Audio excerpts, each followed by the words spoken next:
So you may have noticed that only one of our puppy dogs was in this video. And that is the reason there's been such a delay with me posting anything. The big dog reached the end of his life, and I knew it was coming.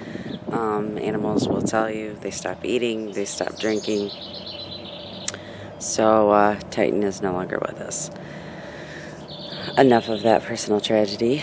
But we're making some changes. As you may have noticed in the news, we kind of could see this coming, that there was going to be a food shortage. And I think we're all going to get a massive education in economics.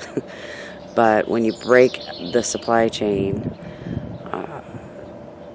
we suffer, and it takes a long time to recover from this. So while we are going to continue with our raised beds in this garden, we are going to start a large no-dig at the property where we're going to be moving to.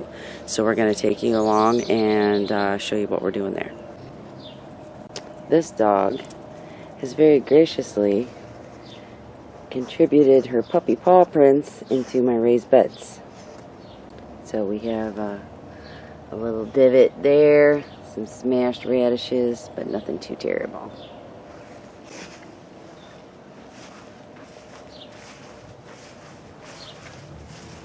Same thing in this bed. Turnips needed thinned out anyway, but they didn't need huge paw prints in them. The beetroot, I can't tell what's weed and what's beet at the moment. I'm pretty sure what's what, but I'm going to have to wait just a little bit. The spinach is starting to come up. The leeks have sprouted, so that's looking good. And a big old giant hole there. Thank you, Sasha. She graced this bed with her paw prints as well. Luckily, not much in here was beyond seed. She did smash one plant, but nothing we can't recover from. Right now, it doesn't look like much. It just looks like dirt.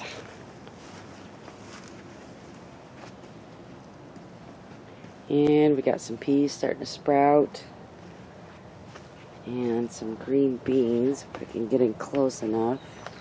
Do you have one squash plant there? There's a couple little sprouts in there. It's kind of hard to see. We had a pretty massive rainstorm come through, and some of the new leaves on the trees kind of got hit a little bit. And blue. Let's see, let's find one for you. Blew some leaves in. There's a little pea coming up.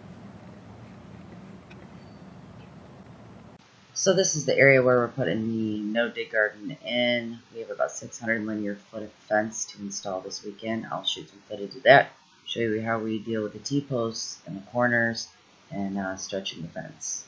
So we are using the no-dig method by Charles Dowding, where you put the cardboard down, layer compost underneath, and that gives life to the soil without disturbing or feeding to soil while you're not disturbing the life underneath. So yeah, we're just getting started here. I have about 10 or 11 cubic feet of compost, which is not nearly enough. We'll take you on our journey, how we're going to deal with that.